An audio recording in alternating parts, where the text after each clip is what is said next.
Notre objectif aujourd'hui, ça va être plutôt de nous questionner sur ces termes que l'on doit arriver à comprendre ensemble, ou en tout cas, à faire un chemin ensemble pour les comprendre. Alors, j'avais envoyé un message, mais bien évidemment, je vous le repropose ici. Si des personnes ont besoin d'aménagement par rapport au PowerPoint, je peux faire ces aménagements-là, changer des couleurs si elles sont difficiles à voir. Si vous avez besoin que je parle plus fort, si vous avez besoin d'un document visuel, j'en ai fait une version simplifiée que vous avez dans les mains. Hein, donc, n'hésitez pas à me faire signe. Je vais comprendre les besoins d'aménagement que vous avez au cas où. D'accord? Donc, c'est bien important de commencer comme ça. Et on va aller avec une proposition participative. Vous avez normalement dans vos mains aussi 2 petits cartons de 2 couleurs différentes. Tout le monde les a. Ils vont nous servir tout à l'heure à quoi? Je sens que là, ça génère du stress. Qu'est-ce qu'on va faire? C'est une curiosité. Ben, on va utiliser une des approches qu'on utilise beaucoup dès lors qu'on veut multiplier les interactions dans des grands groupes qui s'appellent les votes en amphi. Vous avez peut-être dû voir ça, on pourra en reparler, mais ça va nous servir à rentrer dans des discussions individuelles. Je ne vous en dis pas plus, au fur et à mesure, on va le voir. Ce sont des propositions qui permettent de baliser des moments de réflexion personnelle en petits groupes, etc. Je vais vous montrer comment ça fonctionne. On va aussi utiliser, là vous avez le droit de sortir vos téléphones, vos tablettes, vos ordinateurs et de les laisser connecter, puisque je vais vous demander tout à l'heure, si vous arrivez à vous connecter, peut-être certains ont déjà essayé, c'est ça, TMP-VSI, puis votre code, il ne faut pas mettre le L, le égal, c'est R65S. À certains moments, je vous demanderai de vous connecter et on ira sur le logiciel qui s'appelle Padlet. Vous connaissez ce logiciel? Hein, où on peut déposer des petites vignettes. Et donc, je vous proposerai à certains moments de déposer des petites vignettes individuellement et en groupe, ce qui nous permettra, grâce au logiciel, de les afficher directement pour pouvoir les regarder ensemble. Ça va? Vous avez aussi donc, le document dans les mains, des vignettes du PowerPoint qu'on pourra regarder ensemble. Je vais vous laisser un temps pour vous connecter pour voir si ça fonctionne. Si ça ne fonctionne pas, on cherchera tantôt d'autres solutions pour le faire. La première des choses que l'on doit faire quand on s'intéresse à définir la question de l'inclusion, c'est d'abord de questionner ce premier terme, et vous allez voir qu'on va y passer du temps, qui est celui de la diversité. Alors on va commencer à essayer de comprendre qu'est-ce que veut dire finalement la diversité. On a l'impression qu'on connaît ce terme, mais on va voir qu'est-ce qu'il évoque pour nous. On va essayer de différencier des termes qui sont employés de façon un peu synonymique, en tout cas pour les 2 premiers. Inclusion, exclusion, les 2 derniers, pardon, exclusion, ségrégation. On va essayer de comprendre quelles sont les différences. Et puis, il y en a un que je n'ai pas marqué ici, mais que vous connaissez, qui est intégration. Donc, on va essayer de comprendre les liens avec ces éléments-là. Une fois qu'on aura défini cette première étape, on ira voir quelles sont les caractéristiques d'une société inclusive. Ok, on va regarder ça. Et dans l'avant-dernier point, on s'intéressera à faire la différence entre ce qu'on appelle le handicap et ce qu'on appelle la situation de handicap. On verra qu'on est dans 2 concepts complètement différents. Et en dernier, on verra des propositions de pédagogie universelle qui sont vraiment des énormes propositions que bien évidemment dans les ateliers en petits sous-groupes, là, tous ces temps-là, on va raffiner et préciser. On va vraiment aujourd'hui être sur des macro-idées, des macro-systèmes, juste pour qu'on se mette d'accord sur les thèmes tous ensemble. Donc voilà notre programme, 4 temps. Alors, la diversité. Comment nous définissons-nous? C'est là la question clé de savoir quelle est la diversité. Si on parle de diversité, bien sûr tout le monde, oui, ça veut dire ah. Qu'est-ce que ça veut dire que la diversité ou être différent? C'est la première chose qu'on va regarder. Pour ça, pas de meilleure solution que se demander comment nous-mêmes nous définissons. Je vais vous montrer 2-3 éléments ici, et puis je vais vous demander vous-même de vous définir. C'est là où on va jouer avec les connexions internes. Alors, comment nous définissons-nous? Comment pourrais-je me définir vis-à-vis de vous? Par des éléments qui ont déjà été présentés, mais je pourrais aussi vous dire, par exemple, eh bien, je travaille beaucoup avec des enseignants à Marseille. C'est une manière de me définir aussi. Je pourrais vous dire, j'aime particulièrement jouer avec des tout petits enfants qui parlent qui ont un accès au langage très inhabituel, surtout quand on joue à travailler sur la représentation du corps. C'est une manière aussi de me définir. Je pourrais vous dire, j'adore accompagner mes étudiants. Ici, on voit le corpus d'une de mes étudiantes au doctorat. Je pourrais vous dire, j'aime les interactions dans les congrès et dans les colloques. C'est une autre manière de me définir. Je pourrais aussi vous dire, j'aime faire du bricolage. Parmi tous les gens qui sont ici, si vous regardez l'amphi, on voit une première sorte de diversité. Mais elle est uniquement que visuelle, la diversité des corps, la diversité de vos allures, la diversité de vos couleurs, la diversité de vos vêtements, la diversité de vos chaussures, tout ce que l'on veut. Qu'est-ce que ça importe, cette diversité-là? Une portion très infime de ce qui est à l'intérieur de vous, qui est la véritable diversité. Diversité, qu'est-ce qu'on va faire pour définir cette diversité-là? C'était un premier point, mais qu'est-ce qu'on va faire pour l'accepter? C'est un deuxième point. En quoi êtes-vous divers? En quoi partagez-vous des choses avec moi? En quoi partagez-vous des choses entre vous? Aimez-vous le bricolage? Certains oui, certains pas du tout. C'est une richesse. Aimez-vous parler dans des congrès devant plein de monde? Non. C'est un problème ou c'est une richesse? C'est une richesse parce que si tous en même temps, là, vous me dites on aime ça, ben comment on fait en même temps? Ça va devenir compliqué. S'il y en a qui veulent absolument venir tout de suite devant, on va avoir du mal à discuter tous ensemble. Donc ces éléments-là sont plus des éléments de richesse que des éléments de problème. Cette diversité, c'est ce que propose la perspective qui nous fait changer de point de vue dans une perspective inclusive, c'est de considérer cette diversité comme une richesse. Comment êtes-vous divers? Je vais vous demander, et vous allez voir à quel point ça peut être intéressant et magique d'identifier ça. On va aller sur Padlet. Vous avez vu, je me suis définie moi tout à l'heure avec des mots que vous avez entendus, mais aussi avec des images. Donc vous allez pouvoir, vous aussi, identifier des mots et des images, c'est-à-dire que là, on n'a pas grand-chose en images que vous prendre en selfie. Tout le monde sait faire des selfies. Donc, je vais vous demander de vous connecter sur Padlet. Vous y voyez ou pas? Les connexions ne marchent pas du tout? Si, mais il faut un mot de passe après.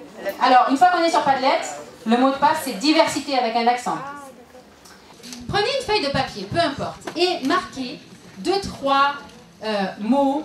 On ne pourra pas faire des images, l'idée c'était d'avoir des images aussi, hein, mais 2-3 mots qui permettent de vous définir. Alors du coup, ça va aller beaucoup plus vite, on va le faire en 2-3 minutes. L'intérêt avec Padlet, c'est que ça nous permettait de ne pas demander nominativement à des gens ensuite de le faire. Vous comprenez la différence? Là, on va devoir osciller un petit peu, mais gardez ça en tête que ces systèmes-là permettent justement d'éviter que quelqu'un nominativement prenne la parole. Donc ça permet à des personnes qui sont plus mal à l'aise de quand même participer sans être identifiées. Donc là, vous allez être identifiés. Aïe, aïe, aïe. Mais ceux qui n'auraient pas envie ne le feront pas, bien évidemment.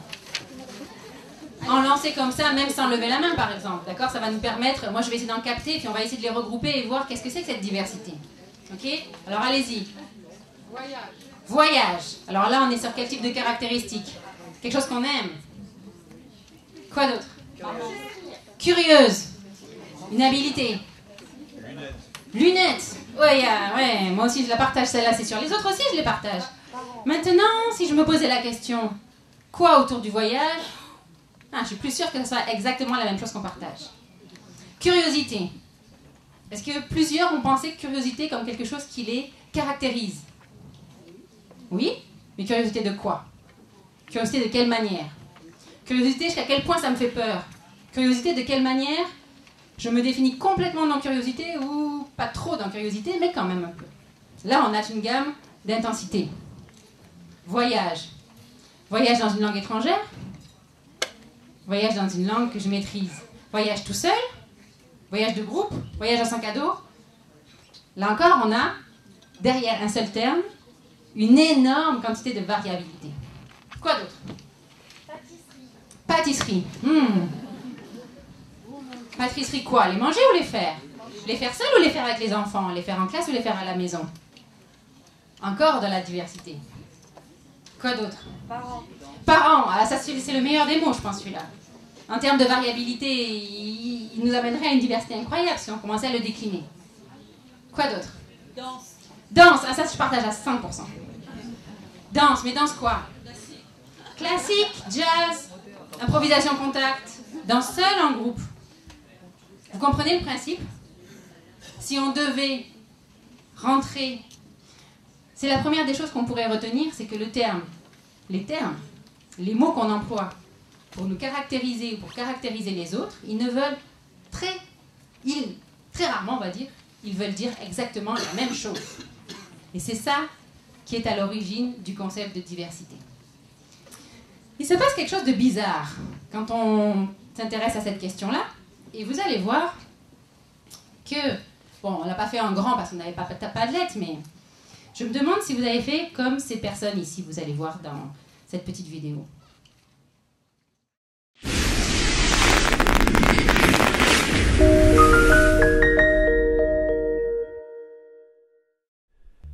Things that I can't do. There's a lot of. I can't.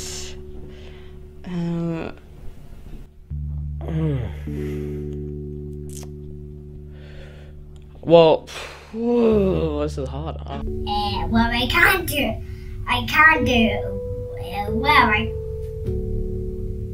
I can't ask girls out at school because I don't go to like school with girls. So.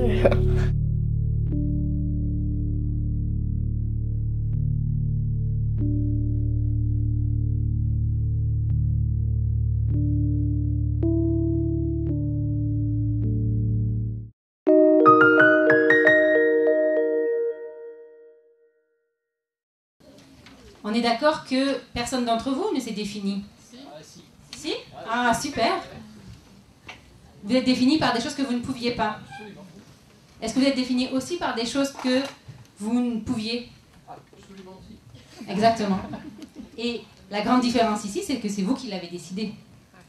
Pour toute une population d'enfants ou d'adolescents ou de personnes, c'est souvent les autres qui décident de les définir à partir de ce qu'ils ne sont pas. Un enfant dyslexique, oh là là, il ne sait pas lire. Un enfant autiste, oh là là, il ne sait pas se comporter dans la société. D'accord? Il y a tous ces éléments-là, dès lors qu'on tombe sur les questions de handicap, les questions de hiérarchie sociale, les questions de racisme. On définit les autres à partir, non pas de ce que eux, ils ont défini pour eux-mêmes, et ce qu'ils veulent dire qu'ils ne savent pas faire, mais ce que nous, en tant qu'étrangers à eux-mêmes, nous décidons de ce qu'ils ne savent pas faire ou de ce qu'ils ne peuvent pas faire. Alors ça, c'est la deuxième partie de la diversité. Ce qui est important dans la diversité, c'est de savoir ce que chacun met derrière les mots, mais aussi savoir que la diversité, ce qui est le plus marquant, c'est ce que nous sommes capables de faire, c'est ce que nous sommes. Et la partie qui est autour de ça, dans ce que nous ne savons pas, nous ne pouvons pas, là où nous avons plus de faiblesses, eh bien c'est nous qui les mettons en lien avec notre autre partie de ce que nous sommes capables de faire.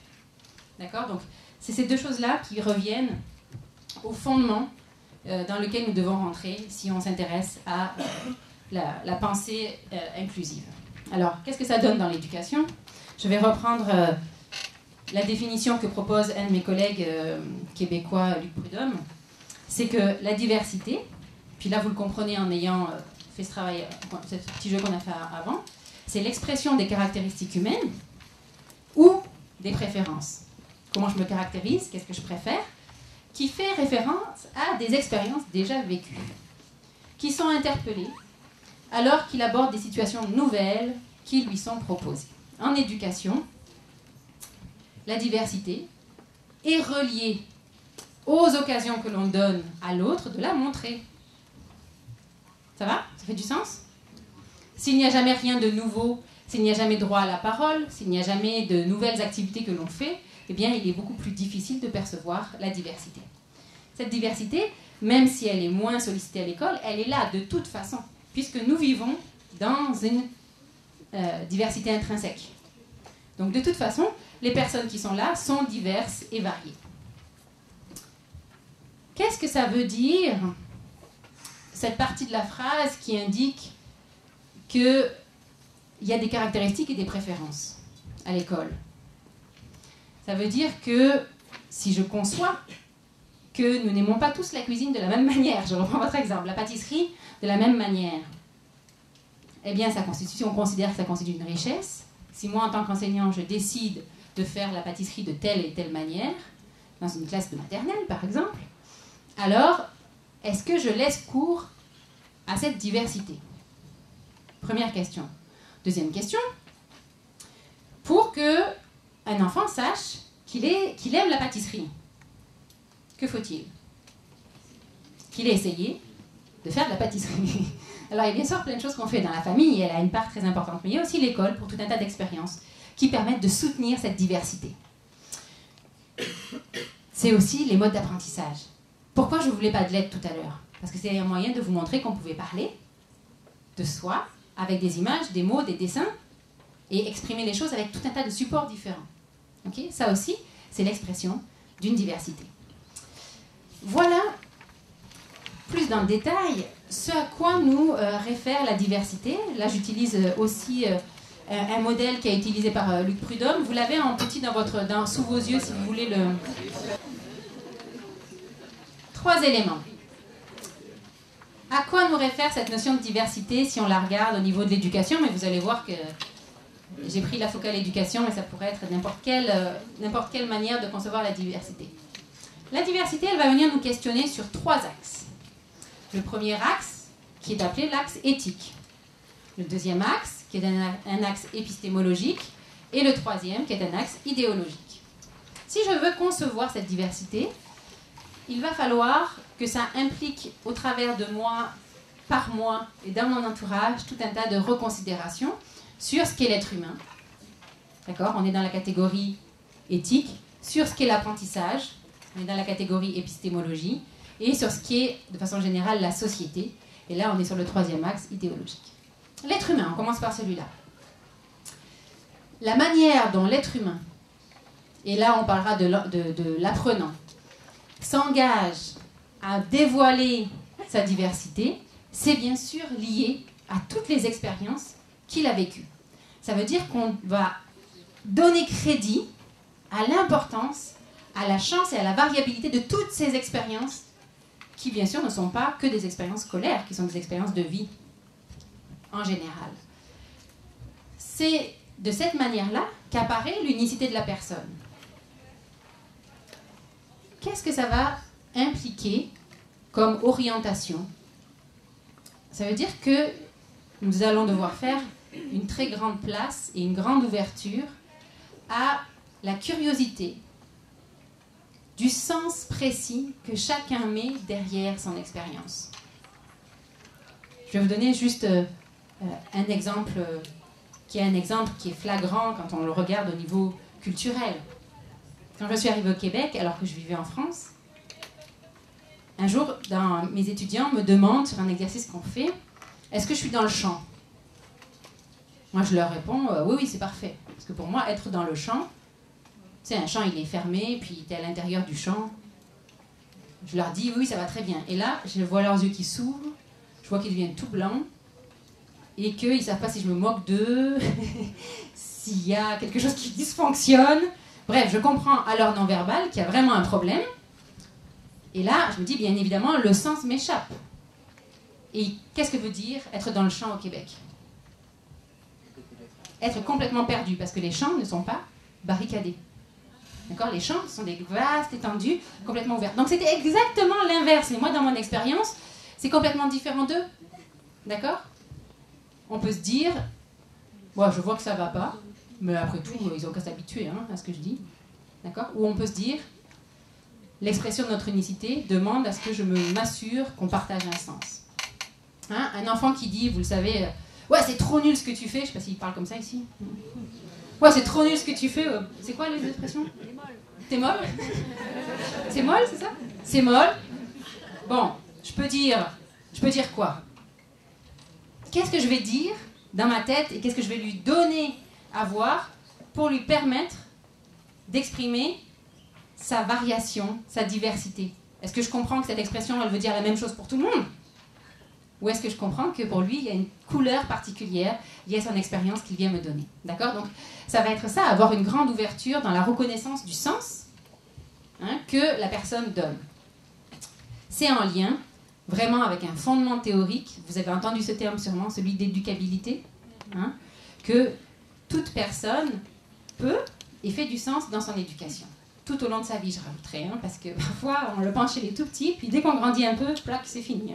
D'accord? Donc, tout au long de la vie, même quand on est très très très âgé, ou même quand on est à l'adolescence et qu'il y a plein d'autres choses qui viennent se rajouter. Donc ça, c'est le premier axe qui vient nous interpeller, notre compréhension de ce que veut dire la diversité en termes d'être humain et quelle place on lui donne. Le deuxième, l'apprentissage. L'idée ici est que l'apprentissage est un phénomène dynamique, qui n'est jamais figé, et que donner place à la diversité dans l'apprentissage, c'est être d'accord de faire le lien entre ce que je mets en place comme dispositif et ce qui se passe chez la personne pour qu'elle exprime sa compréhension, son non-compréhension, son intérêt, son désintérêt, etc. Donc, un processus qui est toujours situé dans le temps et toujours en lien avec tous les aménagements qu'on a mis en place dans ce moment-là. Okay? C'est toujours imaginer que la flexibilité, c'est ce que vous avez sur le deuxième niveau, elle est garante, et là c'est complètement différent avec la perspective qu'on a habituellement, c'est la flexibilité qui est garante des possibilités d'apprentissage, et non pas la rigidité. La même chose pour tous. D'accord? Ça serait complètement contraire à ce qu'on vient de voir avant. Donc la diversité en éducation, elle va se baser sur ce principe-là. C'est toujours le fait des êtres humains entre eux, le facteur humain, dans un environnement, et dans cette modalité tout le temps renouvelée des différentes activités qu'on peut proposer pour un même sujet d'apprentissage, bien évidemment. Ça vient bouleverser nos conceptions de l'apprentissage sur un modèle qu'on appelle socio-constructiviste. Ça, je pense que vous êtes habitués à voir ces éléments-là, mais que l'apprentissage se fait dans la relation et dans la construction de sens commun. Quand on parle de diversité, on s'entend qu'il y a une diversité de l'individu lui-même, mais aussi de l'individu dans différents contextes. On n'est pas le même, vous ne pourrez pas croire que vous êtes le même ou la même maintenant, ou tout à l'heure quand on va parler au repas, ou si on va boire une bière ce soir quelque part, ou si vous me faites découvrir je ne sais pas quel espace de votre île, vous allez être différent. Okay? Je vais voir de vous quelque chose de différent et vous allez voir quelque chose de moi de différent. Donc le facteur contextuel est absolument essentiel dans la notion d'apprentissage. Troisième espace de discussion, la société. Vous buvez pas de bière ici? Si, c'est bien. Non, vous avez quoi à part la bière? Non, c'est pas classique. Le rhum. On va passer par la bière d'abord. Société. Là, le troisième axe qui vient nous interpeller. Là, ça devient un engagement. Tout à l'heure, Liliane parlait d'un engagement citoyen. D'accord? C'est ce que vous voyez tout en bas dans le niveau 3, la posture épistémologique de la diversité dans l'engagement citoyen. Qu'est-ce que ça veut dire en haut? Une manifestation légitime d'un éventail de ressources qui sont proposées par la société et pour la société. C'est-à-dire qu'on n'est pas dans quelque chose qui serait unique, unitaire dans toutes les propositions qui sont faites dans les modulations de la société. Et sa reconnaissance que vous avez dans le niveau 2, d'accord, au milieu, ça exige vraiment une forte prise de conscience dans tous les aspects du quotidien, des différences à l'intérieur d'un groupe. Il ne s'agit absolument pas, en termes de diversité, de dire que c'est de l'unique. D'accord? C'est pas 1 plus 1 plus 1 plus 1 plus 1, puis chacun vit de façon séparée. C'est comment reconnaître dans le groupe l'unicité. Mais ce qui fonde nos différences, et la valeur de nos différences, c'est qu'elles existent dans un groupe. Ça fait du sens quand je dis ça? Ouais? Donc c'est le troisième axe, qui est l'axe central pour identifier ces questions-là. Donc vous voyez que ça vient nous bouleverser quand même à plein de niveaux différents, dans nos pratiques, dans nos considérations de la société. On est d'accord que la société à l'heure actuelle, hier, donc je suis arrivée, Liliane est venue me chercher, et puis j'arrive à un hôtel qui est extraordinaire, et puis tout d'un coup, il faut monter la valise. Qu'est-ce qui se passe quand on monte une valise? C'est lourd. Alors comment on fait? Comment on fait pour monter une valise? On a Liliane, on a les bras, mais on peut avoir quoi d'autre? L'ascenseur, un plan incliné, parce que la plupart des valises roulent, sauf si c'est un sac à dos, d'accord? Il devrait pouvoir y avoir une multiplicité d'offres que la société aurait proposées pour monter une valise au premier étage. De la même manière que hier, je me promène après, je vois les distributeurs à la banque. Comment on dit ça? Gabi. Les Gabi. Et là, je vois un plan incliné. Je me dis, il y a un plan incliné. Super. Mais j'arrive devant le distributeur. Qu'est-ce qu'il y a au pied du distributeur? Une grosse poubelle. Et là, je me dis, tu es un fauteuil. Comment tu fais là? D'accord? C'est-à-dire que tout permet d'y arriver. Mais une fois que tu es devant le distributeur, eh bien, c'est pas sûr. Ou alors, peut-être que ça a été, je ne sais pas, peut-être ça a été calculé suffisamment rapproché pour que vraiment on puisse y arriver. Il faudrait que quelqu'un soit là pour le voir. Mais en tout cas, c'est plus compliqué. D'accord? Donc, c'est cette question-là. Ça devient des questions de société entière, pas que pour le fonctionnement moteur. Hein. On verra qu'au fur et à mesure de ces 10 jours ensemble, que ça touche beaucoup de choses aussi au niveau de la compréhension de son environnement. Ça va pour cette question de diversité? Qu'est-ce qu'on retient qu'est-ce que vous retenez de la diversité comme mot-clé qui pourrait nous aiguiller pour la suite? La diversité, c'est quoi? La flexibilité, l'unicité, le contexte, l'ajustement permanent, une richesse. Il y en a encore un dernier vraiment essentiel qu'il faut qu'on garde dans notre tête. Oui, le lien avec le groupe. La coopération, le travail ensemble et la recherche du sens. C'est là que, avant notre pause, vous allez pouvoir jouer avec vos cartons. Alors, ça va être plus facile. Il y a aussi des systèmes informatiques que généralement j'utilise, mais cette fois-ci, je me suis dit, on va varier. On va faire un peu informatique et on va faire avec des cartons aussi.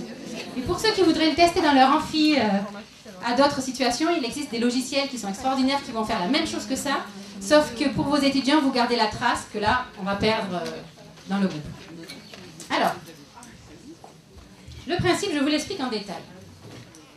Vous voyez, je vais à plusieurs moments poser des questions et il va y avoir 3 temps. Le premier temps, vous allez vous faire une idée individuellement de la réponse que vous donneriez avec vos connaissances actuelles, avec vos histoires, dans votre diversité, à cette question. 1 minute, ça dure, ce temps-là. À un moment, je dis « go ». Et là, vous allez lever le carton qui correspond à la réponse. C'est-à-dire que si vous pensez oui, vous levez le jaune. Si vous pensez non, vous levez le violet. Ça va, c'est toujours marqué ici les repères. Vous avez toujours la question qui vous aide. À ce moment-là, vous allez regarder autour de vous la couleur de notre groupe. Et là, justement pour ne pas vous sentir seul, vous allez discuter avec vos voisins d'à côté. Ok? Vous pouvez vous mettre à 2, à 3, peu importe. Ça dure 4 minutes. Vous allez discuter avec vos personnes que vous connaissez, j'allais dire vos collègues, mais peut-être que vous ne connaissez pas, ce sera l'occasion de faire connaissance, avec l'idée de partager les raisons pour lesquelles vous avez dit oui, vous avez dit non. D'accord? À partir de quel argument, de quelle manière? Ça va? Vous allez donc en arriver à une idée qui va être peut-être nouvelle, peut-être pas nouvelle. Qu'est-ce qu'on va faire à ce moment-là? On va refaire un vote à ce moment-là pour voir de quelle manière on a évolué dans notre conception. C'est pour ça qu'avec les systèmes informatiques, vous gardez des traces pour chaque personne, des évolutions, des concepts. Et ensuite, nous allons mettre ça en débat pendant 2-3 minutes dans la salle pour pouvoir introduire ensuite un nouveau thème qui est la différence entre inclusion et exclusion. Ça va, c'est clair la procédure? Donc, la première question que je vous pose, c'est l'inclusion. Vous avez entendu ce terme dans votre expérience passée. Est-ce l'inverse de l'exclusion? Vous avez aussi une expérience dans votre vécu du terme exclusion. Donc pour vous, l'inclusion, est-ce l'inverse? Ne me demandez pas qu'est-ce que ça veut dire inverse, c'est le principe de se dire qu'est-ce que ça veut dire. Hein? J'étais sûre que... Justement, l'idée c'est de mettre du sens individuel dans chacun des mots. Donc, l'inclusion, est-ce l'inverse de l'exclusion? Vous avez 1 minute pour y réfléchir tout seul, puis quand je dis go, vous dites oui ou non. Ça marche? Go! Waouh! Qu'est-ce qu'on voit? On voit un contraste incroyable. C'est magnifique. C'est beau la diversité. À partir de maintenant, organisez-vous avec vos collègues pour discuter et d'essayer de les convaincre. Relevez votre carton, go! Vos discussions ont abouti à quoi? Ah, il y a moins de choses. Hein. Alors, je vais changer d'avis, on va mettre ça. Yeah. Regardez dans l'amphi. On a beaucoup de violet, un peu de jaune et pas mal de personnes avec 2 couleurs. Waouh! Il n'y a pas de triche et de couleurs. Alors, super. On va essayer de débattre de ça. J'attends que vous reveniez centrés sur l'unité. Super, merci. Vous voyez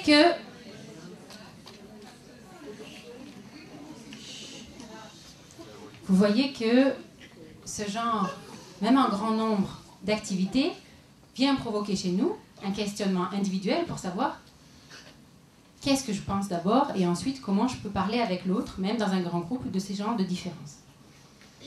Quels sont les arguments que vous avez utilisés pour répondre plutôt oui, l'inclusion est l'inverse de l'exclusion, donc on est dans le jaune quand on a pensé ça. Quels sont les arguments que vous avez utilisés pour convaincre les autres, pour vous dire que l'inclusion, c'est l'inverse de l'exclusion? Est-ce que vous voulez qu'on partage ça et après on va faire une pause? Quel type d'argument peut-on dire? Pourquoi pourrait-on dire que l'inclusion est l'inverse de l'exclusion? Le point de vue de la langue, par exemple. Alors, la diversité, c'est-à-dire, est-ce que vous pouvez m'expliquer plus?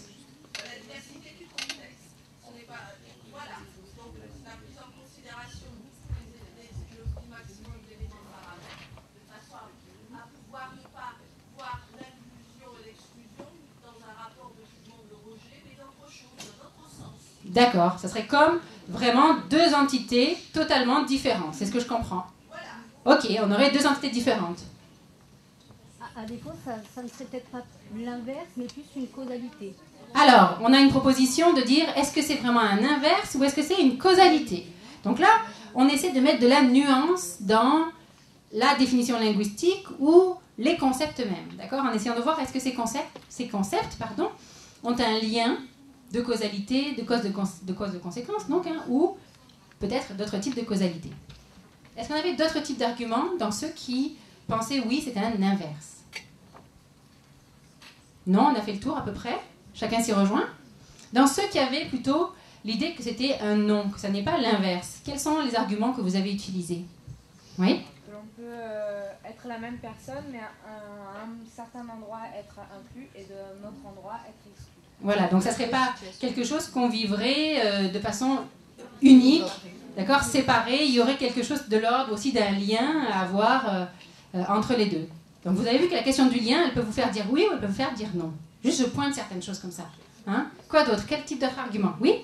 En fait, pour inclure, pour que les personnes vivent la même chose, par exemple une conférence, on est bien obligé de prendre en compte la diversité. Donc du coup, c'est pas l'inverse. Parce que si on ne prend pas en compte les difficultés, par exemple, ou le handicap, ben forcément, on n'inclut pas.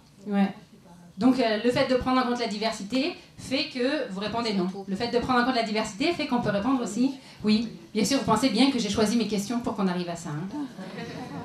À force d'expérience de faire les choses, on se rend compte qu'on y arrive. Oui.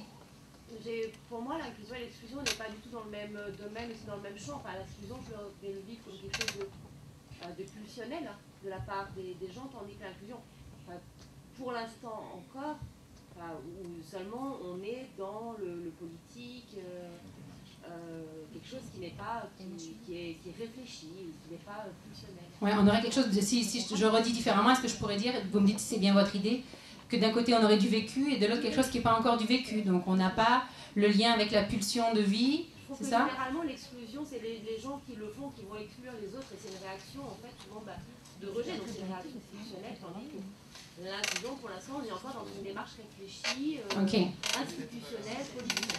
Quelque chose qui serait plus de l'ordre de la pulsion et de l'automate, du réfléchi, du conscient. Ok. Donc on n'est pas dans le même domaine. La question de savoir finalement si l'inclusion était l'inverse de l'exclusion.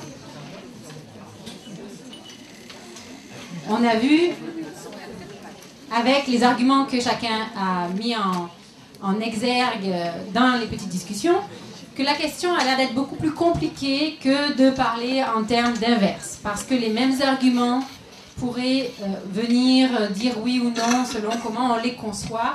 Et là encore, on revient sur la question de la diversité du sens que l'on met derrière les choses. Ce que je vais vous proposer, c'est qu'on rentre un peu plus dans la question des concepts, et dans une deuxième partie, on discutera un petit peu des réalités des concepts, pour comment on peut les mettre en œuvre. Là, on va essayer vraiment d'aller voir dans la littérature et dans autour des chercheurs qui ont questionné ces éléments-là, et dans l'histoire aussi de l'éducation, qu'est-ce qu'on dit de ces éléments-là, et ensuite comment on va vers une société inclusive. Alors en fait, vous l'avez soulevé tout à l'heure, le terme d'inclusion, et cette image le représente bien, je pense, indiquerait un ensemble de diversité. Vous voyez bien les points de différentes couleurs qui ici identifient la diversité, alors que l'exclusion identifierait un groupe homogène qui est rassemblé et des groupes non homogènes, des individus non homogènes qui sont à l'extérieur de cette homogénéité qu'on pourra appeler norme parfois, ou pas, qui serait l'identification de l'exclusion. Mais le fait d'être à part ne se résout pas à juste l'exclusion, puisque le fait d'être considéré comme à part peut être lié à de l'intégration ou de la ségrégation. Quelle différence on voit entre les deux? Ici, vous voyez que les gens qui sont exclus gardent une figure de diversité. On est d'accord? C'est-à-dire qu'ils ne sont pas eux-mêmes sous-catégorisés dans un groupe. Dans le principe de l'intégration, ces individus qui sont donc différents d'un autre grand groupe sont eux-mêmes catégorisés, rassemblés dans un sous-groupe de différence. Ici, on voit qu'on a la même idée d'un rassemblement, d'accord, de gens qui sembleraient être différents, mais qui ne sont pas en présence des personnes qui constituent le second groupe, qui lui est un groupe qui semble plus homogène. Qu'est-ce qui vous frappe dans ces schémas-là? Qu'est-ce qui vous frappe quand on voit ces schémas par rapport à tout ce qu'on vient de dire et de voir sur la diversité? C'est que dans le cercle central, tout le monde est de la même couleur, enfin, de la même oui. couleur, j'ai envie de dire. Ça, j'ai du mal à...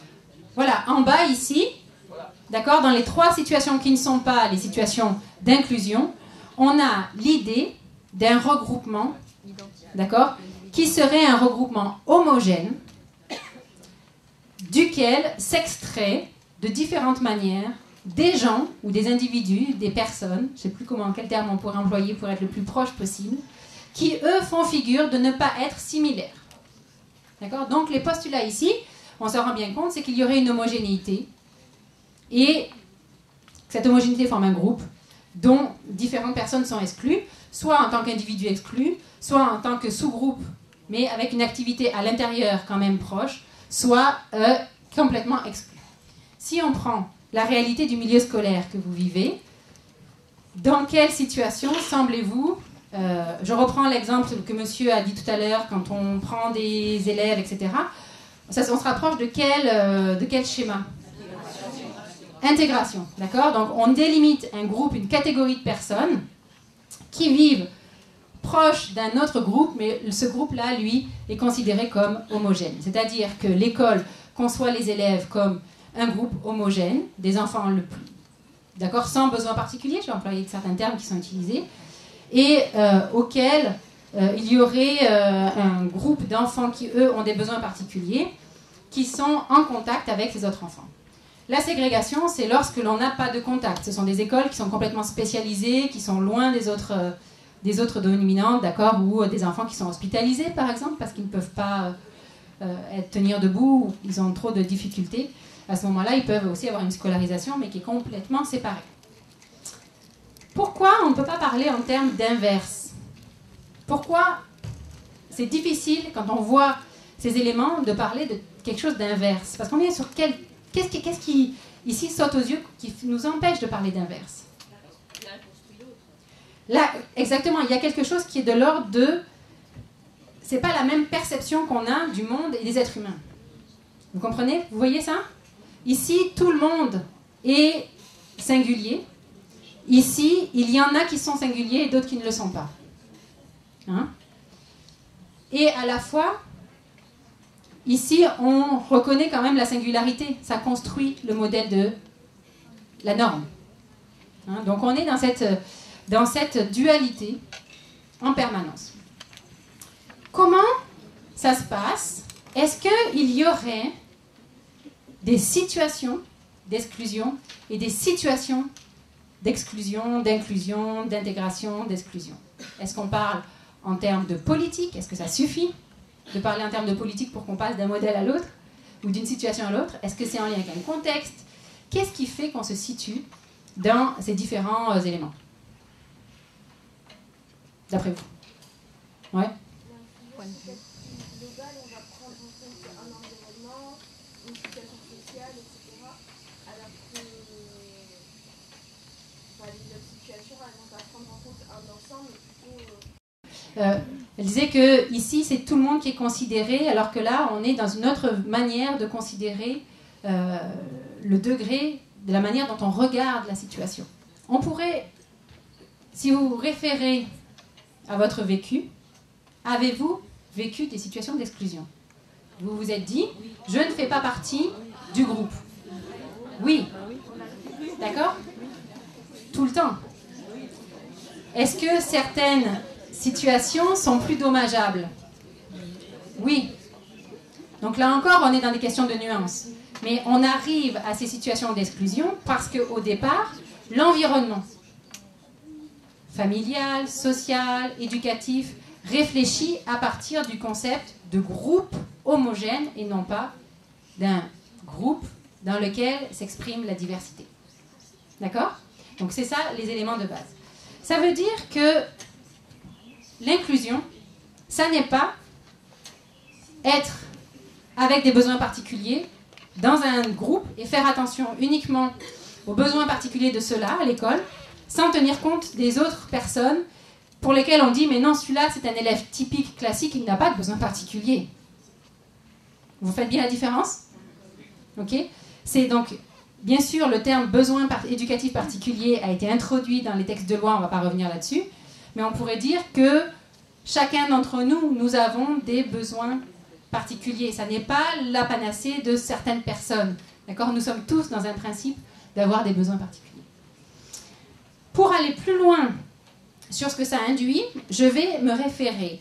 C'est un très beau livre que vous pouvez lire de Charles Gardou, qui est donc professeur à Lyon, anthropologue. On va reprendre les 5 éléments de la société inclusive que propose Charles Gardou. Le premier, c'est l'idée que nul n'a l'exclusivité du patrimoine humain et social. Ça paraît un concept fondamental, on verra bien sûr que les applications sont plus complexes. Notre héritage social vertical, c'est-à-dire légué par nos devanciers, et notre héritage horizontal, celui qu'on construit dans notre temps, compose un patrimoine indivisible, c'est-à-dire qu'il ne peut pas être séparé. Chaque citoyen a un droit égal à bénéficier de l'ensemble des biens sociaux. Or, dans la réalité, vous avez ici, j'ai découpé, ce sont les propos de Charles Gardou que je vous rapporte ici, hein, d'accord? Et j'ai synthétisé ces propositions de façon différente. Dans les bulles, chaque fois, vous allez avoir la réalité. Qu'est-ce qui se passe? Qu'est-ce que l'on voit? De quoi parle-t-on dans ces bulles ici? Quel est l'état de la situation et qu'est-ce qui vient contredire ces éléments-là et en quoi ça amène des impossibilités? Par rapport à cette question du patrimoine indivisible, on est d'accord que les minorités culturelles, les minorités linguistiques, les personnes qui vivent en se représentant comme étant étrangers, les situations de handicap, les groupes défavorisés, vivent dans nos sociétés, quasiment où que l'on soit, des situations de discrimination, de défaut de soins. Vous voyez ce que je veux dire, défaut de soins, hein? On n'a pas accès aux soins tels qu'on devrait les avoir. Des défauts de scolarisation, des abandons, des maltraitances. C'est un état de fait organisé dans notre société à l'heure actuelle. Qui aboutit à quoi? À l'impossibilité à choisir son lieu de vie, son mode de vie, ses accompagnants. L'impossibilité à fonder une famille. Vous savez qu'il n'y a pas encore si longtemps, les femmes étaient stérilisées, les femmes avec une déficience intellectuelle. Dans certains pays, elles le sont encore. À voter, à apprendre, à travailler. Que dit-on d'une personne avec une trisomie? Je vous parle de ça parce que J'étais dans un congrès il n'y a pas longtemps, il y a quelques jours, et on en parlait, qui dit « Moi, je veux devenir maman ». Quel jugement portons-nous en tant que société sur le fait qu'une personne en situation de handicap dise « Mais moi aussi, je veux avoir un enfant ». Comment vivons-nous cette décision? Pourquoi moi, j'ai le droit et elle n'a pas le droit? Pourquoi je juge que c'est bien pour moi et que c'est mal pour elle? Toutes ces questions-là viennent nous heurter de plein fouet. Hein. Et elles viennent nous heurter de plein fouet, pas forcément parce qu'on serait contre, mais plutôt par quoi? Par la réalité du contexte actuel dans lequel nous vivons, qui fait qu'on imagine que ça va poser problème. Donc le problème, il est où? Le fait de trouver que ça ne fait pas de sens ou le fait que ça soit l'environnement humain et matériel qui pose problème? C'est là où nous devons décider quelle solution nous voulons, vers quoi nous voulons aller. Considérer qu'il y a le patrimoine doit être divisé, ou considérer que nous devons aménager les choses pour que tout le monde ait accès à ce patrimoine. Okay? Pour justement que ces éléments-là ne soient pas là. Dans ce congrès, à la IRHM en Suisse où j'étais, un adulte témoigne du dit « Mais moi, je ne veux pas qu'on m'enlève de tel endroit, un adulte avec une déficience intellectuelle, je ne veux pas qu'on m'enlève de ce lieu de vie, je veux y rester, j'ai mes amis, pourquoi on va me déplacer dans un autre lieu parce qu'il y a plus de soins ?» Imaginez-vous que demain, je vienne et je vous dise « Non, tu ne peux plus vivre là. Tu ne peux plus vivre là, tu ne peux pas garer ta voiture. D'accord? Maintenant, je t'impose, à cause de ça, que tu vives dans un autre quartier. » Je dirais « Mais pour qui se prend de m'imposer ça ?» Mais il y a une majorité de personnes sur Terre pour qui on décide de ce qui est bon ou pas bon, pas parce qu'on croit que... parce qu'on est des mauvaises personnes, jamais de la vie, mais parce que l'environnement n'est pas adapté. Hein, donc, c'est là, c'est ces éléments de droits fondamentaux, de liberté civique, d'intégrité corporelle qui viennent être mis en œuvre par rapport à ça. L'exclusivité de la norme. Alors ça, c'est une question fondamentale. Qu'est-ce que ça veut dire que la norme? Là, Charles Gardou nous dit « Considérons que la norme, c'est personne ». Vous comprenez le lien avec le concept de diversité? La norme, c'est personne. La diversité, c'est tout le monde. On se rend compte qu'on est dans l'inclusion et l'idée d'une société inclusive, dans quelque chose qui n'est pas, mais dans quelque chose qui est en train de se construire, d'une utopie, certains vous diront, certains disent d'un objectif à atteindre. On se rend bien compte qu'on n'est pas en train de vivre ça, mais qu'on peut le penser comme dans un processus qui est à rééquilibrer sans arrêt pour espérer s'en rapprocher. Alors, les charmes d'une perfection hors d'atteinte, inhumaine, ceux d'un corps et d'un esprit qui ne dysfonctionnent pas, ni ne vieillissent, ni ne meurent, altèrent nos représentations de l'autre. Hein, on devrait être comme ça. Alors vous imaginez que la télé et la publicité font leur lot d'identification de la norme, surtout quand on est dans une école, je ne sais pas si certains d'entre vous sont avec des adolescentes, enfin adolescents, et tout ce qui se joue dans l'identification d'une norme vestimentaire, relationnelle, sexuelle, etc. Et pourquoi y a-t-il cette norme? C'est la question qui est encore proposée. Pourquoi cette norme plutôt que la représentation de la variété? Quelque chose au Québec que moi j'ai découvert par rapport à la France, c'est l'immense variation, je ne sais pas si ça t'a interpellé Liliane quand tu es venue, de l'autorisation à s'habiller comme l'on veut. C'est incroyable. J'aurais dû prendre des photos, tiens, j'y pense, pour vous montrer. Mais dans la rue, tout le monde s'habille comme il veut, quel que soit son poids, sa taille, peu importe, chacun va faire ce qu'il a envie en termes de... bon, sans que ce soit indécent, hein, attention, de relation à son vêtement. Modèle, archétype, corps, mode de pensée, habits, force physique, argent, tous ces éléments-là sont organisés avec des normes qui sont culturellement structurées. Ça amène à quoi? À du rejet, à de la discrimination, encore une fois, hein, si on ne rentre pas dans ces normes-là. Une catégorisation. Ça fait partie de la norme, ça en ressort. Impossibilité de se différencier dans ce cas-là. Comment je peux oser, si je suis un jeune adolescent, de vivre pleinement ma diversité et ma différence, si je sais que socialement, à l'école, dans ma famille ou dans la rue, on va juger cette originalité, cette diversité, comme quelque chose de hors norme. Comment vais-je avoir des amis? Comment ne vais-je pas être puni de telle et telle situation? C'est des vraies questions que se pose tout un chacun. Là encore, on est dans la question du droit à la singularité. Comment va-t-on faire socialement pour reconsidérer cette notion de norme? Ça prend du temps, bien évidemment, mais ça reste un des piliers vers lequel on doit tendre dans la société inclusive. Ça, c'est une phrase que j'adore. Il n'y a ni vie minuscule, ni vie majuscule. Okay? Il y a plusieurs humanités, plusieurs manières de se représenter le monde, l'endroit où l'on est, avec nos vulnérabilités et nos imperfections. Qui parmi vous peut imaginer ne pas être vulnérable? Peut-être un enfant avec Superman. Ok, mais consciemment. Ne pensez-vous pas avoir une vulnérabilité à l'intérieur de vous sur quelque chose? Tout à l'heure, vous disiez, moi je me reconnais avec des choses que je ne sais pas faire. Cette vulnérabilité, heureusement qu'on l'a, parce que tout serait acquis, tout serait terminé.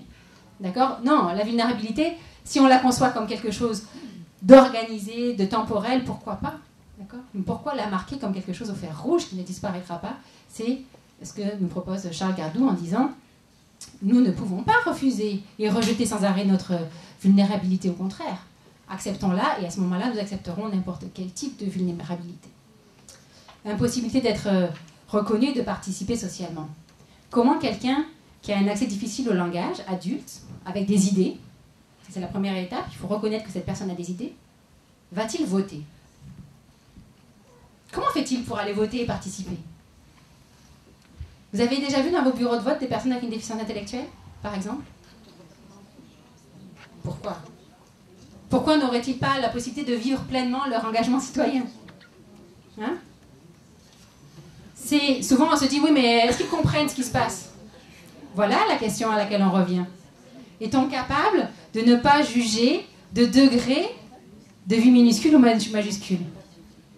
Notre prétention est peut-être de gagner beaucoup d'argent. Soit, très bien. Pourquoi quelqu'un pourrait pas être heureux en gagnant moins? Sur quelle base nous posons nos jalons pour aller vers une idée ou une autre? Hein? Donc cette question de participer pleinement. Vivre sans exister est la plus cruelle des exclusions. Le vivre que nous partageons avec tous les organismes vivants renvoie à des besoins biologiques. L'exister spécifie les hommes marqués par leur inachèvement natif et leur nature sociale. Il se situe sur le versant de l'esprit de la psyché, des relations à soi, aux autres, au temps et à son destin. On voit qu'il y a une différence fondamentale entre avoir des soins pour avoir la possibilité de vivre, être nourri, être soigné, et le fait d'exister. Exister, pour vous, ça passerait par quoi? Qu'est-ce qui manque dans ce que je viens de citer, juste au niveau de vivre? Le choix. La liberté, le choix, les relations. Respirer également. La culture, l'apprentissage tout au long de la vie, tous ces éléments-là, ça nous constitue. On n'a pas juste besoin de manger, d'aller aux toilettes et de se laver. Être considéré dans les yeux des autres, participer à être fier d'avoir fait avancer je ne sais quelle cause ou quelle situation ou quel mouvement. Tout ça, c'est exister. Là encore, aller vers une société inclusive, c'est permettre d'organiser nos environnements pour que chacun puisse y participer.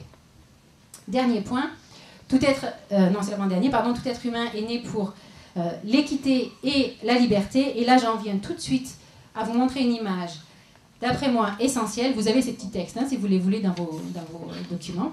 C'est que là, on a l'habitude de penser que, notamment la loi, par exemple, de 2005, est une loi qui vise l'égalité.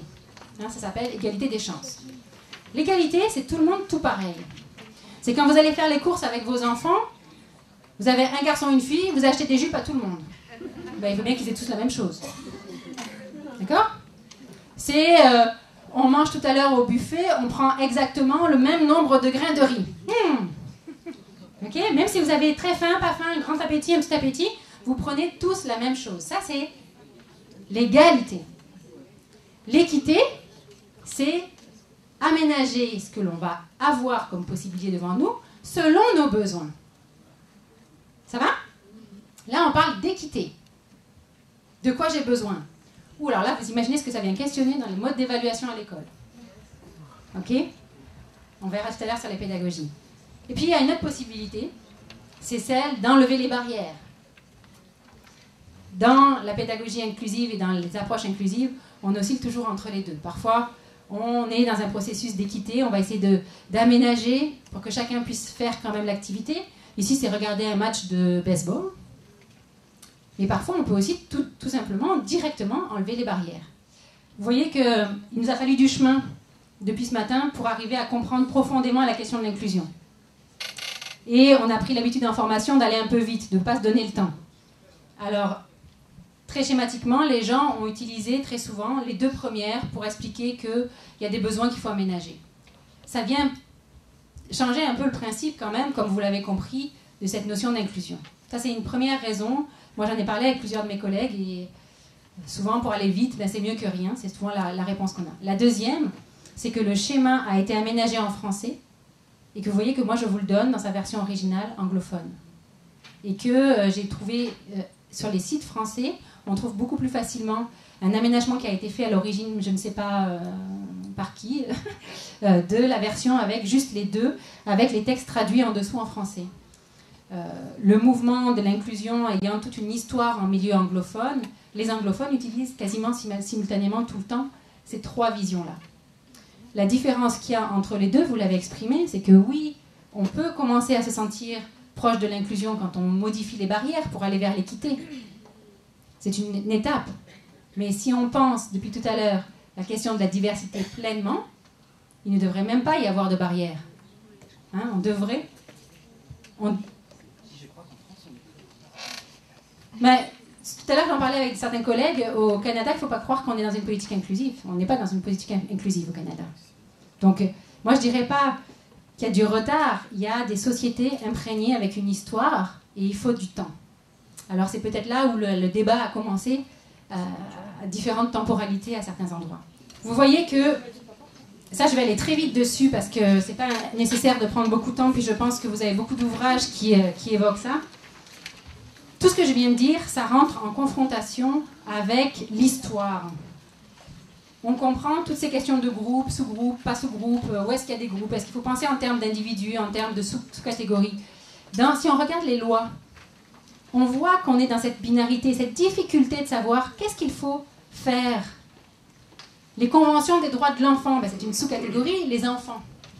Pour autant, il faut quand même avoir un droit spécifique pour les enfants. La déclaration sur l'éducation pour tous. Alors là, on a essayé de se dire, bon, oui, il y a les droits de l'enfant, mais on va aller sur des droits pour tous. Déclaration de Salamanque, c'est la première qui a parlé du droit des personnes en situation de handicap. C'est une sélection d'un groupe à l'intérieur de tous. Ici, déclaration, si on prend la Convention des Nations Unies pour les droits des personnes en situation de handicap. Là aussi, on est encore sur des conventions qui vont essayer de parler des droits de ces personnes qui sont délimitées comme n'ayant pas les droits fondamentaux. Vous me suivez? C'est toute notre histoire. On est pris entre des regroupements et l'idée qu'il n'en faut pas. Moi, dans les projets de recherche, je travaille plus particulièrement avec des enfants qui sont connus sous le terme du handicap. On verra le diagnostic, je vous en parlerai après. Trouble du spectre de l'autisme, déficience intellectuelle, dysphasie. Qu'est-ce que je fais? J'abandonne ces mots-là? Et à ce moment-là, qu'est-ce qui se passe? Est-ce qu'on va les oublier? Est-ce que vous allez trouver mes recherches si vous dites, tiens, qu'est-ce qui se passe pour les enfants autistes? On est pris en permanence, même quand on croit dur et fer à la question de l'inclusion, sur cette logique du groupe et du non-groupe, et de la diversité. On est toujours pris dans cette question du groupe et de la dualité, y compris dans les textes de loi. Et je n'ai pas fait une analyse précise du texte de loi de 2005, mais vous verriez qu'il y a exactement les mêmes problèmes dans le texte. Le handicap. Et là, on va se mettre un peu en action après, de nouveau avec nos votes, pour vous faire bouger un peu. Ici, je suis venue avec des enfants de différentes classes pour vous faire un lien avec la question de, encore, ces enfants sont-ils un groupe séparé? Sont-ils, les personnes qu'on appelle handicapées, sont-elles un groupe séparé? Sur quelle manière de penser nous basons-nous si on considère qu'ils sont un groupe séparé? Je vous donne un exemple. Je suis partie il y a quelques années en Nouvelle-Zélande. Je suis allée danser dans une compagnie professionnelle de personnes qui sont à mobilité réduite ou avec des troubles du type la trisomie, trouble du spectre de l'autisme, donc notifiés, qui dansent dans des compagnies professionnelles avec des personnes qui n'en ont pas, d'accord, de problèmes moteurs, etc. J'arrive là, dans une autre langue, on est en Nouvelle-Zélande, ils m'intègrent directement. Qu'est-ce que je fais? C'est de la danse improvisation contact. Je ne sais pas si vous connaissez ce style de danse. Ça veut dire qu'on rentre en contact avec les personnes, qu'on utilise leur corps pour se mettre en mouvement, etc. Qui était handicapé dans la situation? Qui était handicapé? Moi, je vous le dis, j'étais handicapée dans cette situation. Pourquoi? Parce que eux, quand la chorégraphe disait quelque chose, ils y allaient. Quand il fallait utiliser le corps je me souviens d'un jeune homme qui avait une trisomie, tout le monde savait où était son poids et que si on se basait sur tel aspect, telle portion de son corps, on allait être en équilibre. Mais moi, tous mes repères étaient bouleversés. Et si je m'appuie sur ta jambe, on est au sol, d'accord, on n'utilise pas les fauteuils par exemple. Si je m'appuie sur ta jambe et que ta jambe n'est pas fonctionnelle, est-ce que je te fais mal? Eux, ils avaient l'habitude de tout ça.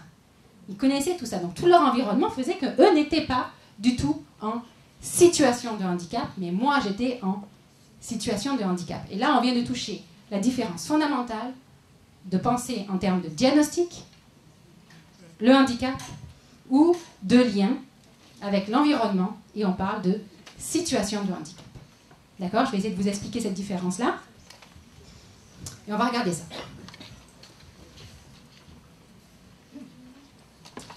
Donc, un petit vote qu'on va faire très rapidement. Les conditions des personnes dites handicapées sont-elles liées au nom de leur handicap? On parle, d'après ce que vous savez, de votre vécu ici à l'île de la Réunion. Est-ce que leurs conditions sont liées au nom de leur handicap? Comme tout à l'heure. 1 minute, vous réfléchissez, on lève, on discute, on revoit et on différencie les deux choses.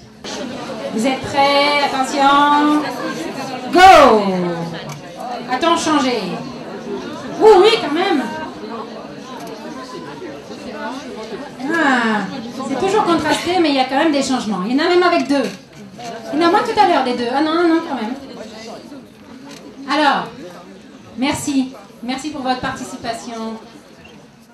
On le voit, on est encore pris dans tout un tas de réalités. Est-ce qu'on parle de la condition d'accès institutionnel ou est-ce qu'on parle de la condition pour vivre et être écouté, je reprends votre expression, monsieur, dans ce qui fait sens pour nous. Et là se confrontent les deux modèles. Le modèle dit médical et le modèle dont je vais vous parler plus longuement, qui est un modèle social que vous allez trouver aussi sous le nom de anthropologique. Notamment, on va parler d'un seul de ces modèles aujourd'hui, celui que j'utilise et qui a été créé par un de mes collègues, Fougerolas, au Québec, le modèle de production du handicap. L'approche médicale, le handicap est intrinsèque, c'est ta condition physique, psychique, neurologique qui identifie ton handicap. Et donc, la plupart des interventions dans ce modèle sont là pour corriger. Tu as telle difficulté, tu as droit à tel type de soins, même si tu n'aimes pas ça. D'accord? Même si ça ne t'aide pas. Mais parce que tu es diagnostiqué avec un trouble du spectre de l'autisme, alors tu vas pouvoir faire ça, ou tes parents vont pouvoir, quand tu es petit, tes parents vont pouvoir avoir telle chose. Le modèle social identifie que le handicap est une construction sociale et que c'est l'environnement qui va s'adapter. Je vais passer très vite là-dessus, vous pourrez le lire. Ça a toute une histoire, mais comme on n'a pas beaucoup de temps, je vous laisserai le découvrir. Ça parlait de l'histoire pour arriver au modèle de production de développement humain. Je vous ai mis le livre dont c'est issu, enfin le dernier dont c'est issu. On va le regarder tout de suite. Vous l'avez aussi dans vos documents pour les avoir plus en gros. Je pense que sur la dernière page, voilà, en dernière page, vous l'avez à côté d'un autre modèle qu'on va regarder si on a le temps tantôt. Le modèle de production du développement humain. Il propose de faire le lien entre les facteurs personnels, eux-mêmes décomposés en 3 éléments, 3 catégories. Je dois vous gêner. Les facteurs identitaires, on va les regarder en détail après. Hein. Les systèmes organiques et les aptitudes. Rentrent en compte donc ces facteurs personnels avec les facteurs environnementaux, qu'ils soient macro, liés à la société, micro, liés plus à la personne, ou méso, liés au système communautaire. Tous ces éléments-là, à chaque endroit, se déclinent sur un continuum de facilitateurs ou obstacles, de capacité ou incapacité, on va le regarder en détail, et rentrent en interaction en permanence et dans le temps, en lien avec les habitudes de vie, qu'il s'agisse des activités courantes de la personne, et des rôles sociaux. C'est pour ça qu'il y avait une vignette avant sur la valorisation des rôles sociaux. Qu'est-ce que je veux faire qui soit valorisé au regard de la société, pour le dire très vite. Et tous ces paramètres rentrent en compte pour identifier soit une situation de participation sociale, soit une situation de handicap. Donc il ne s'agit plus uniquement de regarder comme dans un modèle médical ces éléments-là, les systèmes organiques, qui définissent la condition de vie, de soins, de désir, mais de regarder comment cet élément-là rentre en compte avec tous les autres dans un flux permanent d'interaction pour que la personne, dans la situation X, se sente en situation de participation sociale et dans la situation Y, soit en situation de handicap. Okay ? Regardons en détail ces éléments-là. Facteurs personnels, de quoi parle-t-on ? On parle de l'âge, du sexe, de l'identité socioculturelle, des valeurs, des liens familiaux, etc. Qui sont les facteurs identitaires que l'on pourrait décliner en sachant s'ils sont facilitateurs ou des obstacles par rapport aux objectifs de vie et les habitudes de vie, vous vous souvenez, qui étaient tout en bas du schéma. Les systèmes organiques, c'est le système nerveux, reproducteur, digestif, etc., qu'on peut regarder comme étant intègres ou déficients selon aussi la perspective du temps, parce que même ces systèmes organiques évoluent dans le temps, d'accord, pour une personne. Et les aptitudes de leur côté, c'est toutes les possibilités pour accomplir une activité. Et là encore, qu'elle soit physique ou mentale, et on va pouvoir l'identifier en termes de capacité ou incapacité. Ces facteurs personnels que l'on peut identifier vont être liés aussi à tous les facteurs environnementaux qui peuvent être représentés comme des facilitateurs ou des obstacles selon la situation. Facteurs sociaux, on pourrait dire tout ce qui est du système juridique, le système scolaire, les systèmes politiques, les structures gouvernementales, etc. Et puis tout ce qui est des facteurs physiques, c'est vraiment tout ce qui est l'aménagement du lieu, la géographie, d'accord, tout ce qui est de l'ordre de la technologie qu'on peut utiliser, des bruits. Ces deux éléments, sociaux ou physiques, réapparaissent aussi bien dans l'espace macro que dans l'espace micro ou méso. Chacun d'entre eux, dans une situation donnée, vont pouvoir être identifiés comme des facilitateurs ou des obstacles. En dernier lieu, les habitudes de vie. Comment je peux arriver à avoir la pleine réalisation de mes habitudes de vie et des rôles que je veux avoir dans la société en tant que personne, en tant que sujet, en termes de nutrition, de soins, de déplacement, d'habitation, de loisirs, de travail, il y en a beaucoup, j'en ai pas tous mis, de relations interpersonnelles, d'éducation, de responsabilité, de communication, etc., etc. Vous vous souvenez du schéma, on va le mettre ici, qui montre bien que c'est l'agencement de tous ces facteurs-là, dans un contexte donné, par rapport à une habitude spécifique, qui vont faire en sorte qu'on se trouve dans une pleine participation, ou le plus proche possible de la pleine participation, ou alors dans la situation de handicap, ou très proche de la situation de handicap. On change un facteur, qu'est-ce qui se passe ? Ça bouge, ouais. Quelque chose change, et donc on rebrasse la situation. On est dans un processus de créativité permanent. Hein ? Dès qu'un élément change, l'ensemble du modèle change. Est-ce que on n'aura pas le temps de faire un exemple à partir d'une vidéo, parce que j'aimerais vous parler de la pédagogie juste un peu, et on n'aura plus le temps, mais on va prendre l'exemple dont je vous parlais de mon expérience en Nouvelle-Zélande dans la troupe avec laquelle j'ai dansé, pour essayer de rendre ça plus concret. Ok ? Qu'est-ce que vous mettriez dans les facteurs personnels, identitaires, organiques et aptitudes de ce que vous savez de ce que je vous ai raconté? Qu'est-ce qu'on pourrait mettre là? Capacité, aime danser. Donc une volonté d'y arriver aussi, hein, avec tout ça. Quoi d'autre? L'agilité, la souplesse, que j'avais déjà acquise avant. Très très souple. Bravo. Quoi d'autre? Un rythme. Un balancement, un bougement des mains. Si vous m'enlevez les mains, je peux plus parler. Quoi d'autre? La confiance en soi. La confiance. L'énergie. Ça, ce sont quoi? Des facilitateurs ou des obstacles? Facilitateurs. Facilitateurs. Les obstacles. L'étranger. La distance. La peur de faire mal. de ne pas connaître les gens avec qui on est. Exactement, la peur de faire mal, le fait de ne pas connaître les personnes, tout ça ici, ça vient dans les aptitudes et dans les facteurs identitaires comme des obstacles. D'accord? Donc on a des avantages et on a des obstacles et des facilitateurs. Ici, l'environnement. Macro, ça va être difficile, il faudrait que je vous parle de la politique inclusive de la Nouvelle-Zélande, on en aurait pour trop longtemps, mais en tout cas dans les autres, méso et micro. L'accueil qu'on vous a fait? L'accueil. Je suis accueilli, c'est un facilitateur ou c'est un obstacle? Un facilitateur, je suis bienvenue. J'ai été bien accueillie, oui. Je n'ai pas donné la nuance, mais oui, j'ai été bien accueillie. L'accueil, quoi d'autre après? L'espace qui sera proposé. L'espace, exactement. Tout ça, on est dans les éléments, d'accord, du micro physique. Bon, l'habitude et le rôle social, c'est quoi? Je veux y arriver. Ok. Je veux danser avec eux pendant plusieurs mois. Et l'activité et rôle social. Stimulation des autres. Ils me stimulent, je veux y arriver. Pour autant, je suis en situation de handicap. Comment ça se fait?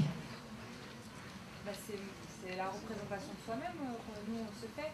Celle que les autres ne nous ressentent pas autant en handicap que l'on est. Tout à fait. Et puis qu'est-ce qui, dans tous ces facteurs-là, posait problème dans ce flux? C'était l'environnement inhabituel, l'incapacité à savoir que faire et à prendre appui sur les corps des autres, d'accord, l'expérience qui n'est pas là, la nouveauté. Donc j'étais en situation de handicap. Dans le temps qui nous reste, on a un petit quart d'heure maximum, je veux absolument vous montrer des pédagogies. Je n'aurai pas le temps d'aller très très loin, mais je vais vous parler du fondement de la pédagogie universelle. Est-ce que vous connaissez ce terme? Vous l'avez entendu déjà? Non? Ok. Alors on va regarder la vidéo, ça sera plus facile, ça va être plus clair parce qu'il y a des images pour vous l'expliquer. La conception universelle de l'apprentissage. Depuis la seconde moitié du XXe siècle, plusieurs changements sociaux, politiques et culturels ont traversé la société québécoise et interrogé les rôles dévolus à l'école et ses méthodes pédagogiques. Les classes sont aujourd'hui bien loin de ce qu'elles étaient dans les années 1950. Mais l'un des enjeux les plus importants à l'heure actuelle consiste à trouver de nouveaux moyens pour assurer l'inclusion de tous les étudiants dans l'école. La conception universelle de l'apprentissage représente une voie novatrice pour penser cette ouverture, en misant sur une planification inclusive de l'enseignement plutôt que sur le seul accommodement des besoins individuels. Elle reflète par le fait même le nouveau modèle social de production du handicap, en mettant l'accent sur la nécessité d'éliminer les barrières à l'inclusion dans l'environnement, plutôt que sur l'intégration de l'individu à la norme. Le focus se déplace donc du seul individu en situation de handicap vers les interactions entre ce dernier et son environnement. D'abord pensé dans le domaine de l'architecture, le design universel ou conception universelle a permis de concevoir des bâtiments d'emblée accessibles, dotés par exemple de rampes d'accès, de portes électriques et de pictogrammes, plutôt que d'attendre d'éventuelles demandes avant de les ajouter. Ces mesures se sont révélées utiles, non seulement pour les personnes en situation de handicap, mais également pour d'autres, telles que les personnes munies d'une poussette, dans le cas des rampes d'accès. Dans l'univers éducatif, la conception universelle de l'apprentissage encourage la création de modèles souples pour la création de buts, de méthodes et d'évaluation destinées à tous les étudiants, en diversifiant les options de représentation, d'action et d'expression et de participation. Ce canevas se fonde sur les récentes recherches en neurosciences qui ont révélé que la variabilité du cerveau humain, et donc de l'apprenant, représentait davantage la norme que l'exception.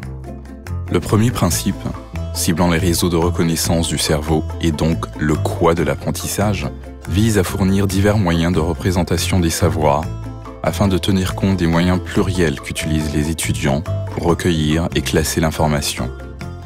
Dans cette perspective, on peut par exemple varier la taille du texte, des images ou de tout contenu visuel mobilisé en classe.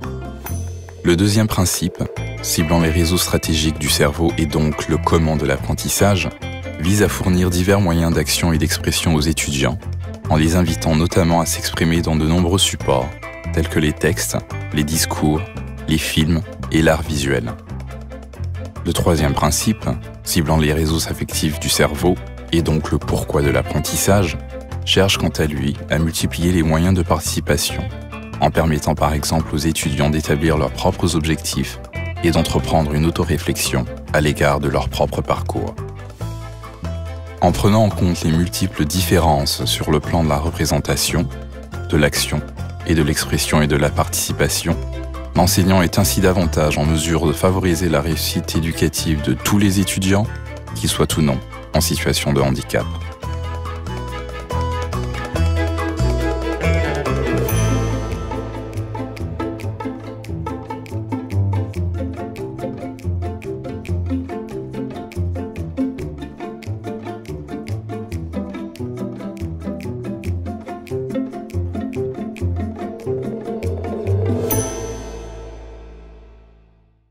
Ça fait un gros bouleversement quand même.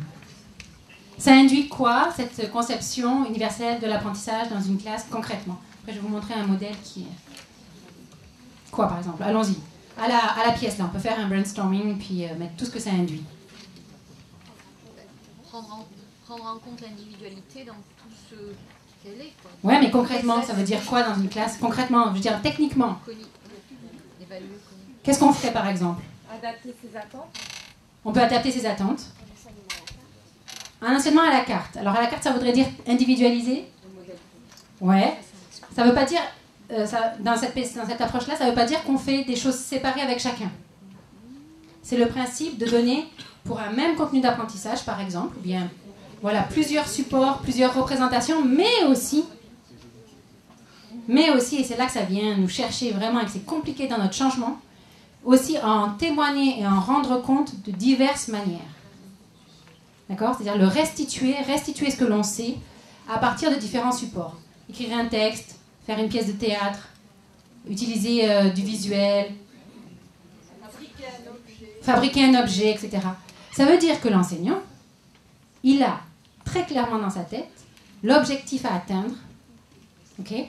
Vraiment très très précis, et les déclinaisons possibles pour s'assurer que les types de rendus vont bien rendre compte de l'objectif. C'est tout un travail à refaire, parce qu'il ne s'agit pas de dire « Oh ben toi tu n'aimes pas trop parler, ben fais-moi un dessin ». Oui, mais si dans la situation le dessin ne va pas pouvoir t'aider à vérifier ce que l'enfant a mis en œuvre au niveau de son apprentissage, ça ne fait pas de sens. Donc il faut vraiment réorganiser nos activités autour de toutes ces dynamiques-là. Ce qui induit vraiment de prendre en compte cette diversité, ça induit aussi de prendre en compte notre diversité d'enseignants, d'accord? Parce qu'on est pris dans ce jeu-là, ça veut dire que tout le monde ne va pas faire pareil non plus en tant qu'enseignant. Vous imaginez dans une école? Est-ce que vous devez vous mettre d'accord ici en termes de cycle sur les manuels que vous devez utiliser? Non, ok. Parce qu'au Québec, ils doivent tous utiliser le même manuel en termes de cycle. Alors, dans le second degré, oui. Donc ça veut dire que il faut revenir aussi sur tout ça. Ça veut dire aussi que le tic-tac de l'horloge qu'on a dans la classe, vous avez ça aussi, hein? Qui fait qu'on a le cœur qui bat, qu'il faut absolument avoir fini. Non, tu fais pas ça parce que... Tout ça, ça veut dire qu'on doit le penser différemment. Parce que forcément, le rythme et les ateliers qu'on va mettre en œuvre vont tenir compte de toute cette variation-là. Donc vous voyez que on peut le faire. Là, c'est pas l'objet aujourd'hui de parler de ça, mais ça va être l'objet de tous les ateliers dans la conférence qu'on fera, où on va se revoir, qu'on appelle de clôture, en fait de poursuite, on va dire, c'est pas une vraie clôture, mais de clôture de ce premier temps. On va témoigner et revenir en grand groupe de toutes les questions, les réflexions qu'on aura pu mettre en œuvre et des idées de solutions, ou en tout cas de pistes à creuser qui auront eu lieu. Donc on ne restera pas sur l'idée que ça paraît une montagne, qu'il y a des choses que l'on peut faire, mais on ne peut pas les faire seul. Ça, je pense que c'est le point d'ancrage de tout fonctionnement inclusif, on ne peut pas le faire seul. Oui ? Je voulais juste comprendre quelque chose, parce que vous avez dit que les manuels, il faudrait les remettre en cause. Parce qu'il ne faudrait pas que ce soit les mêmes pour tout le monde. Je veux bien, mais ça va remettre aussi systématiquement en cause l'évaluation. Ce qui va, dans l'organisation, à un moment donné, temporellement parlant, il va falloir, pour revenir à l'inclusion, c'est de pouvoir évaluer les apprenants, comme on dit souvent, quand ils sont prêts. Et encore faut-il définir quand est-ce qu'ils sont prêts. Donc ça demande un gros boulot.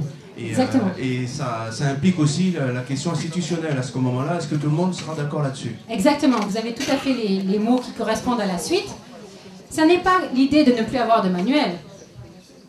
C'est d'avoir des manuels et d'autres choses. Parce que peut-être que quelqu'un dans votre classe voudra avoir l'aide d'un manuel, et pour lui, c'est une aide réelle et fonctionnelle. Mais c'est l'idée de se dire que c'est peut-être le manuel plus d'autres choses. Ça veut dire donc, en termes d'évaluation, que des temporalités peuvent être différentes, que des modalités d'évaluation peuvent être différentes. D'accord? Et tout un tas de choses qui vont se mettre en œuvre. Alors, est-ce que vous avez des questions qui seraient d'autre ordre que celle-là? Par où commencer? Comment stabiliser un processus? Parce que même si on parle de processus, il y a bien un moment où il faut qu'on se sente bien dans le changement. Est-ce possible? Quelles nouvelles questions émergent? Est-ce une utopie? Est-ce que vous avez d'autres questions par rapport à ce qu'on a identifié ce matin? Qui vont être l'enjeu, oui? Oui, je suis désolé parce que c'est vrai qu'on se rapproche du temps du repas. Mais juste par rapport à Gardou, quelques éléments. C'est qu'aujourd'hui, est-ce que cette liaison de l'inclusion, c'est quelques réflexions, hein, c'est pas un champ du cycle, mais bon, au moins ça, c'est dans le sens où, est-ce qu'aujourd'hui, la vraie question, c'est pas le côté vivre ensemble, et le jour où on arrivera à vivre ensemble, est-ce qu'on n'aura encore besoin de discuter de l'inclusion. Et l'idée, c'est de se dire, est-ce que depuis 2000 ans que l'humain se retrouve à vivre ensemble, on a besoin encore dans nos programmes à mettre un pan sur vivre ensemble. La première chose. La deuxième, c'est, moi, par rapport à ce que je vois, je crois que l'inclusion, c'est une vraie forme d'exclusion, dans le sens où quand on inclut, c'est qu'on met les gens, comme on faisait dans les banlieues, on met au banc d'eux, c'est-à-dire qu'on vous dit, on vous inclut, mais sous-entendu, on vous fait une place. Et de quel droit, justement par rapport à ce qu'il dit sur le droit commun de l'humanité qui ne se partage pas et que personne n'a l'exclusivité, est-ce qu'aujourd'hui, on n'a pas l'impression de se dire, on vous donne le droit, vous, différents, de venir avec nous. À part, je ne parle pas de la communauté des sourds. Et la deuxième, une des dernières choses, c'est, je crois que le jour où on arrivera à l'accessibilité, mais l'accessibilité universelle, pas la pédagogie directe, mais l'universalité de l'accessibilité, c'est-à-dire au niveau cognitif, pédagogique, c'est pas que le fauteuil. C'est vrai quand on dit aux gens, est-ce que quand on pense handicap, on voit fauteuil. D'ailleurs, il faudrait peut-être enlever ce logo parce qu'il n'est pas. Il y a quand même des situations de handicap invisibles. Je crois que si on veut vraiment aller jusqu'au bout, c'est de rentrer dans le droit commun et que d'éliminer cette loi 2005 qui est peut-être bien, mais il faut savoir que quelle que soit la loi, le président de la République était confronté au handicap, que ce soit De Gaulle, Chirac et compagnie. Et une dernière chose, je pense que quelle que soit la pédagogie, quelles que soient les méthodes, quel que soit ce qu'on va proposer, il me semble que le jour où les gens changeront de regard, qui que ce soit, par rapport au handicap en disant, bah oui, le handicap, ça peut être, je peux être comme ça, parce que vous avez raison, hein, n'importe qui peut tomber, je veux dire. Il y a quand même 85% des gens qui sont en situation de handicap, le sont à partir de 15 ans. Donc c'est énorme, ça fait peur, c'est une vision d'avenir ou autre. Mais je crois que la vraie question dans cette société, parce que c'est bien le côté humain, après je finis parce que je suis comme Frédéric Tupin, je parle trop, mais c'est comment arriver à changer les regards des gens par rapport à la personne différente, et nos amis mauriciens appellent ça autrement capable, et je trouve ça beaucoup plus intéressant. C'est le terme qu'emploie Éric Plaisance. Voilà, et donc comment changer ce regard-là sans pour autant être confronté au handicap soi-même. Voilà. Tout à fait. Merci pour ces réflexions en effet. Peut-on, parce que je vous le dis, changer les représentations? Vous êtes convaincus, c'était super, tout ça. Est-ce que ça change une représentation? Non. Ça n'est pas ça qui change une représentation. Et la recherche montre bien que c'est pas comme ça que ça change une représentation. C'est dans le changement du vécu. C'est pas dans l'idée du vécu, c'est dans le changement du vécu. C'est parce qu'on commence à changer le vécu, par le vécu, donc par tous ces éléments, que tout d'un coup on se rend compte que c'est possible. Dans les tonnes de projets de recherche que j'ai fait depuis 12 ans, 11 ans au Québec, petits, gros projets, peu importe, ce qui rend heureux les enseignants, ce qui rend heureux les parents, les professionnels éducatifs, les enfants, les directions, peu importe, tout le monde, c'est de se rendre compte par le corps, par la présence du changement. Et c'est ça qui amène vers des prises en considération. Après, tout seul, sans des volontés politiques, sans des soutiens politiques, on est d'accord, ça n'est pas suffisant. Mais individuellement, pour soi-même, c'est ça qui amène le changement. Et c'est ce qui permet aussi au niveau du regard. C'est les films qui sont faits dans le festival L'Extraordinaire Personne, je pourrais vous donner les références, où on voit des personnes qui font des choses. c'est les sites de partage sur Internet, c'est la parole qui est donnée localement, internationalement, partout aux personnes en situation de handicap, c'est les moyens qu'on met en œuvre pour leur donner la possibilité de parler, c'est tout ça qui change. Mais ce n'est pas que la question du handicap. Et là, je voudrais juste finir avec ça, puis on continuera parce qu'il faut aller manger. Mais ça n'est pas que la question du handicap, c'est la question de la diversité.